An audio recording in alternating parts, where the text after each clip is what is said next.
আসসালামু আলাইকুম বন্ধুরা, তোমরা কেমন আছো? আলহামদুলিল্লাহ, তোমাদের বোন আমিও ভালো আছি। বন্ধুরা, এই যে কালকে থেকে আর ভাত খাই নাই, মনটা খারাপ ছিল যেহেতু।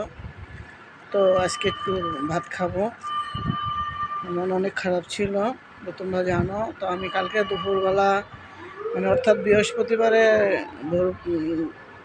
দুপুরে 1টার দিকে ভাত খাইছি। আর ভাত খাই নাই, বাসায় এসে আর খাওয়া হয়নি।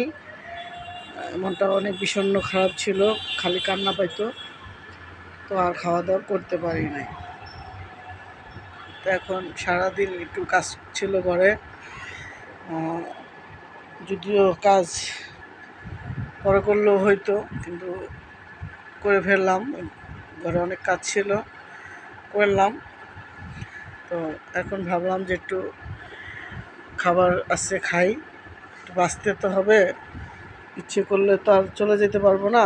তো এই যে বন্ধুরা, এখানে নিলাম পাটের শাক, আর এখানে আছে যে শুটকির ভর্তা, এখানে আছে যে টক পাথার ভর্তা, আর এখানে আছে মুরগির মাংস, আর এই যে পানি, আর এই যে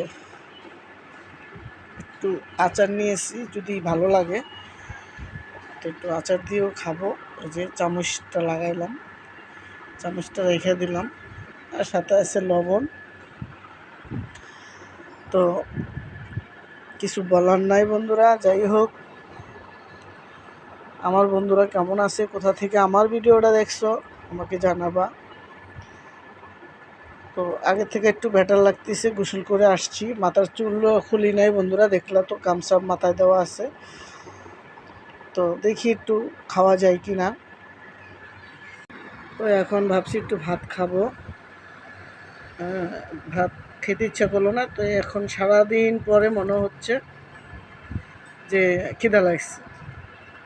তো এই যে শুটকি ভর্তা বানাইছিলাম, খাইতে ইচ্ছে করতেছিল না, তারপরেও নানান কিছু দিয়ে ভর্তা বানাইলাম। বিসমিল্লাহির রহমানির রহিম।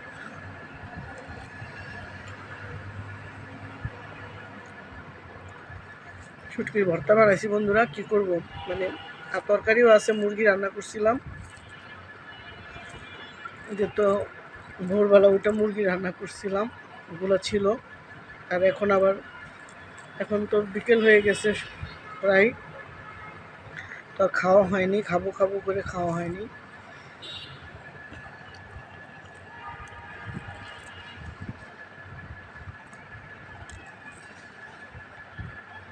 আমার আবার খাবারের টেবিল নেই বন্ধুরা, খাবারের টেবিল নেই বলতে আমি টেবিলে বসে খাই না, ওই যে বিছানায় বসে খাই।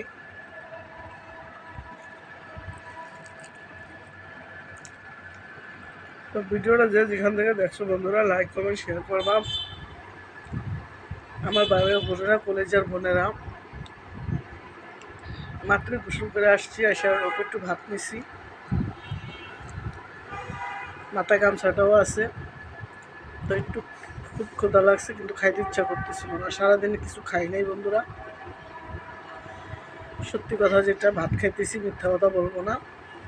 একটু পানিও খাই নাই বন্ধুরা, এখন একটু খাইতে বসছি।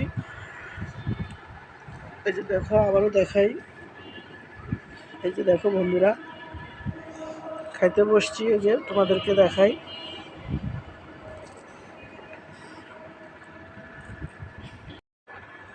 তো বোনটার জন্য দোয়া করবা, বোন যেন ভালোভাবে থাকতে পারে, সুস্থ থাকতে পারি। আমার সবচাইতে খুবই দরকার, প্রয়োজন যেটা আমার, সেটা হচ্ছে সুস্থ থাকা। আমি যদি সুস্থ না থাকি বন্ধুরা, তাহলে আমার খুবই খারাপ লাগে, এবং আমার প্রয়োজনীয় কাজগুলো থাকে। তারপরে আবার মনে করো যে আমার এখানে সেখানে দৌড়াইতে হবে চাকরিটার জন্য, চাকরি না থাকলে আমি খাবো কি বন্ধুরা। তো এখানে সেখানে তো যাবই, আর অভিজ্ঞতার কথা তোমাদেরকে জানাবো। তোমরা বোনের জন্য একটু দোয়া করবা, আমি একটু দোয়া চাই, টাকা পয়সা চাই না। সবার ঈদ যেভাবে যাবে আমারও সেভাবে যাবে। আমি ঈদ নিয়ে কোনো আমার কোনো নাই, ইন্টারেস্ট নাই, কারণ ঈদে আমি গরু কিনবো না, বা ঈদে আমি কিছু কেনাকাটা করবো না।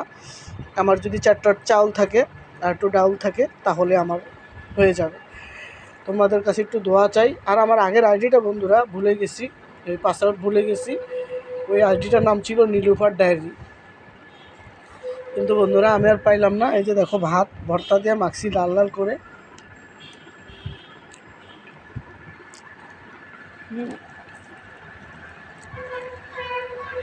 আমার আইডিটা আমি পাইলাম না বন্ধুরা। আইডিটার নাম ছিল নীলুফার ডায়েরি। ওই আইডিটা দিয়ে আমি সব কিছু করতাম, কিন্তু ওই আইডিটা নাই দেখে ওই পেজের ভিতরে তারপরে আরেকটা আইডিতে খুলে তারপরে বুইয়া লাগাইছি। তো যাই হোক বন্ধুরা, তোমাদের সাথে আমি অনেক কথা বলছি। আমার কথা তোমরা ধৈর্য ধরে শোনার জন্য ধন্যবাদ। আর আমার ভিডিওগুলো তারা সাবস্ক্রাইব করো নাই, তারা সাবস্ক্রাইব করে দিও, সামনে যাওয়ার পর দেখাইয়া দিও। টাকা না থাকলে বন্ধুরা কেউ কেউ চিনে না, টাকা না থাকলে কেউ কেউ ভালোবাসে না। টাকা না থাকলে অনেক লাঞ্ছনা, অনেক লঞ্ছনা, দুঃখ কষ্ট ভোগ করতে হয়। আর এখন আর কাউকে নিজের মনে করি, কারণ প্রয়োজন ছাড়া কেউ পাশে থাকে না।